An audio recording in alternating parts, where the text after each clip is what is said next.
Hi guys, Liesel here. I just wanted to let you know that the Mommy Labor Nurse podcast, as you know it, is getting a huge facelift. I'm so excited. We don't have a definite launch date in mind yet, but girl, it's going to be good. It's going to be good. In the meantime, please enjoy this re-air of a fan favorite episode and stay tuned to my Instagram stories for updates on when the new and improved Mommy Labor Nurse podcast will be back with all new episodes. When you think about pooping during delivery, you're not having a whole poop on the bed. It's usually if there is just anything in that rectum and you are pushing that baby down, anything that's in there is just going to come out.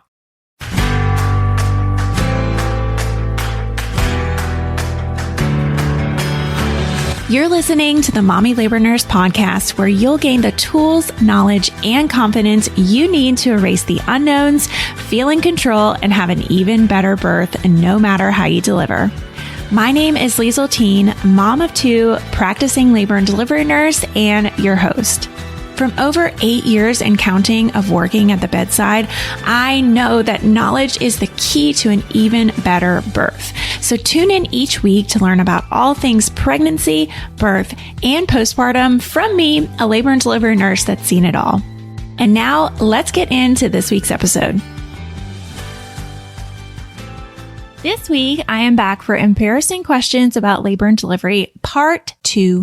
Last week, episode 161 was part 1 of this 2-part series, and it was so much fun. I just had to come back for more, you guys. So if you missed the first episode, definitely go back and listen to it. But I dropped a box in my Instagram stories asking you guys for your most embarrassing questions related to pregnancy, birth, and postpartum, and you guys showed up.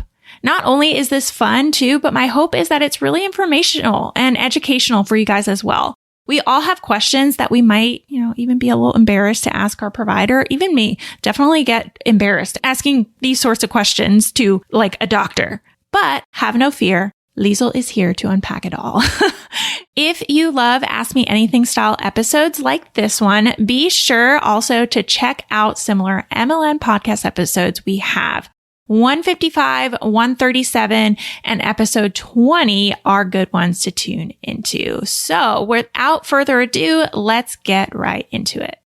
All right. What are we talking about today? Lots of embarrassing things. And specifically, we're going to do some potty talk today. So let's just start it off right. Pooping and peeing during birth. This first question is, how common is it? I would say it is pretty darn common. 70, 80% of people at least pee or poop a small amount while you're pushing. And what I like to tell people about this is it really is usually a small amount. So when you think about pooping during delivery, you're not having a whole poop on the bed. It's usually if there is just anything in that rectum and you are pushing that baby down, anything that's in there is just going to come out. So the answer to this question is it's pretty darn common. I don't know what the specific number is, but I would say 3 out of 4 moms poop/pee at least a little bit during pushing. Next question is, how do you get cleaned up down there after birth? All the shiz and poop and stuff. Yeah, good question. So this might be weird. I don't know if I should even share this. You guys might judge me, but I actually love this part. Like when my mom just got done having a baby and, your legs are open and just like there's blood and just everything. I love that moment. We take like a little soapy kind of dish of warm water and soap, and I just kind of pour it all over you and lather you up really good. And then I clean you up really, really nice, very gently, of course, but I just love getting that area nice and clean after it has gone through what it has gone through. So yeah, that's essentially what we do. Is if you were delivering in the bed, most people at least deliver in the bed, we'll flip you on your back and the bottom of a typical labor and delivery bed pops out. So that part was probably already out. So your legs are kind of just open. And like I said, I just kind of take that water and pour it kind of over your lady bits and just do some nice, gentle cleaning to get blood, poop, pee, anything off. And I take a little towel. We usually have like extra towels and just kind of pat the area dry. I'll have you kind of raise your bottom up and get those dirty linens and dirty pads kind of out from under you. And I'll put some nice fresh pads underneath you, a nice big postpartum pad underneath you. A lot of times we'll have some extra lidocaine too at the bedside, like on the delivery table. And sometimes I'll even take some of that and squirt that onto your postpartum pad. So it's just some extra numbing right there. And then, we kind of just put the bottom of the bed back on and put your legs, back kind of in the middle, sit you up, and you were just a brand new person. I'd say that gets the majority of you clean. I usually can't get like the very, very back of you. So I always tell moms like, hey, once you are steady on your feet, let's not get up and shower right now unless you really, really have the urge to do that. But let's, take a couple hours. And once you get over to postpartum, you can take a shower, you can feel really clean. But that's just kind of the immediate cleanup that I do after birth.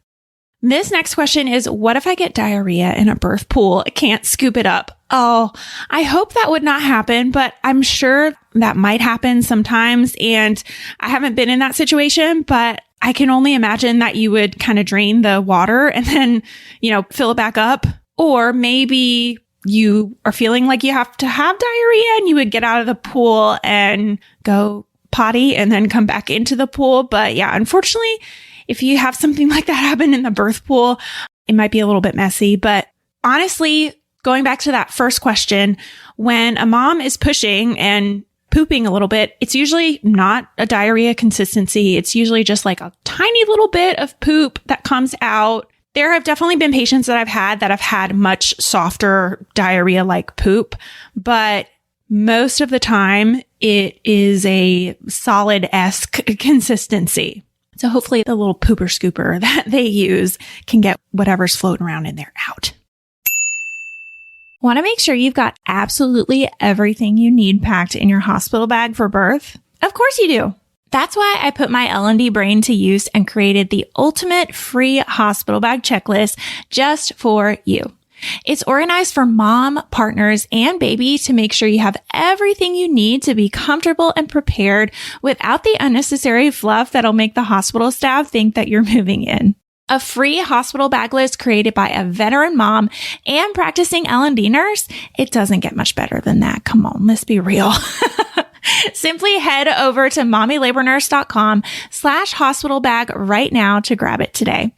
That's right. Your completely free printable checklist is waiting at mommylabornurse.com/hospital bag.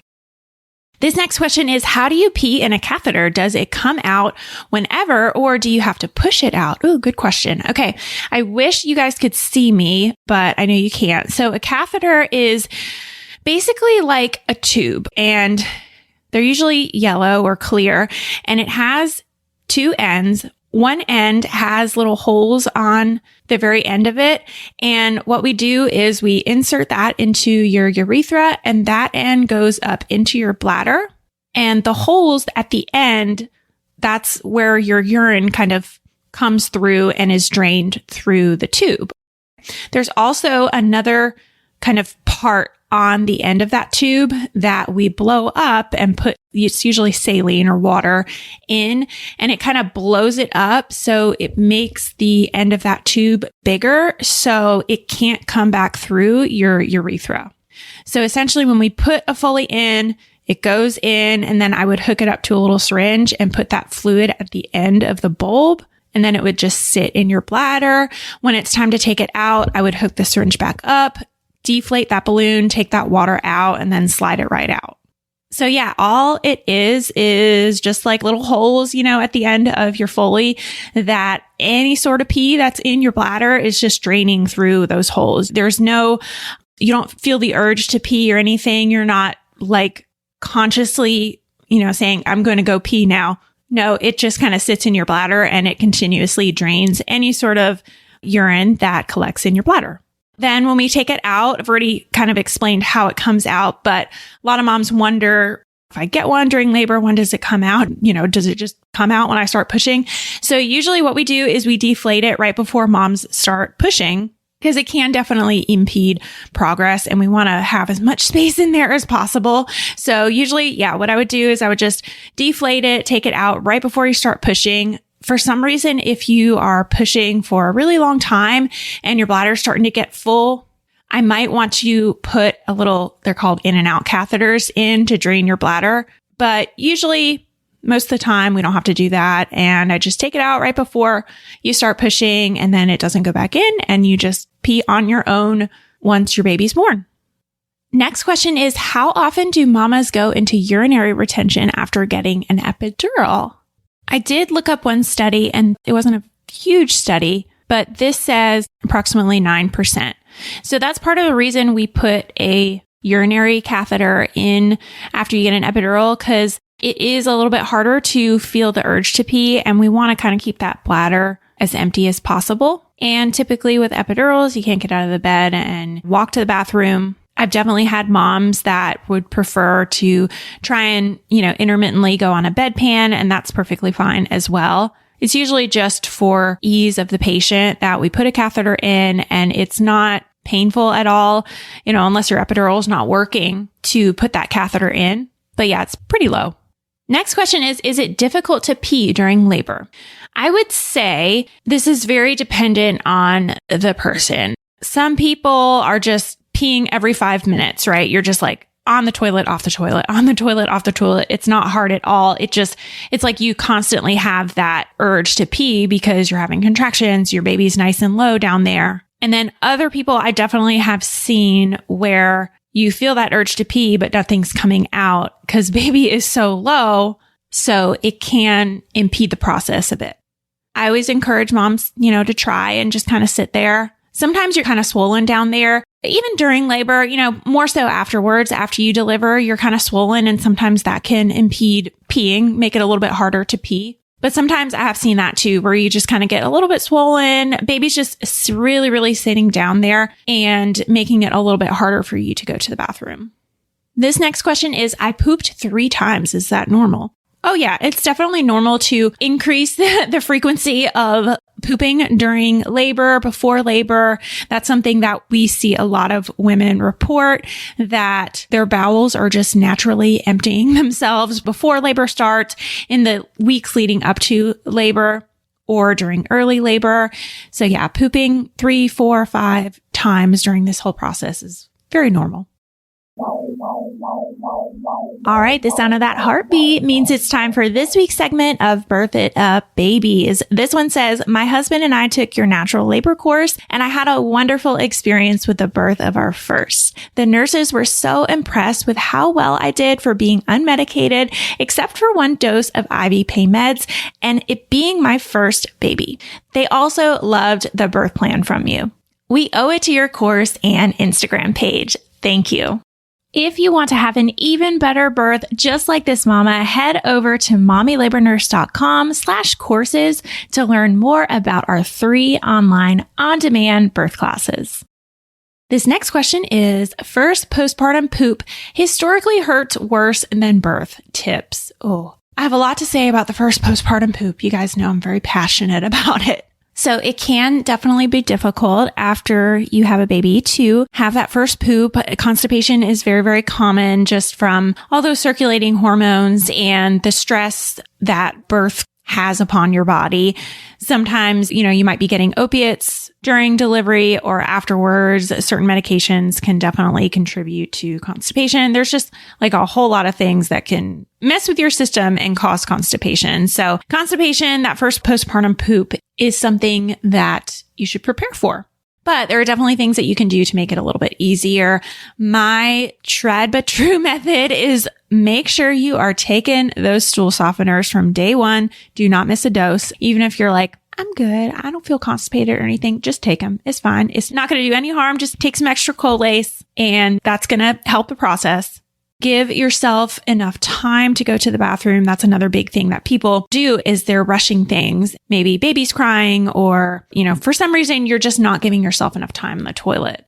Make sure you are definitely giving yourself enough time, and try not to push. A lot of people try to really bear down during pooping, but try to just sit there, let it come out naturally. Drink lots of water. We already are probably going to be doing that if you're a breastfeeding mom. That breastfeeding thirst is like no other, and you're probably already going to be like chugging water, but increasing your water intake is always a good thing. And then I always tell moms, if you are finding yourself immensely constipated, like it's not going to come out, get yourself some little glycerin suppositories. And I always tell moms, have these before you even have your baby. Just add them to your next Amazon delivery, okay? Just have them in your cabinet in case you need them. Because if you need a suppository, you need it right now. You're not going to want to wait for 2-day shipping. You're not going to want to send somebody out to CVS to get it. You want it right then. So get yourself a little glycerin suppository and pop that little sucker in there, and that can really work wonders. I am speaking from personal experience and just knowing other moms that have gone that route, and definitely works and nothing to be ashamed of. All right, we have 3 more questions. So this next one is, what if I don't have control of my bladder and I just pee during contractions?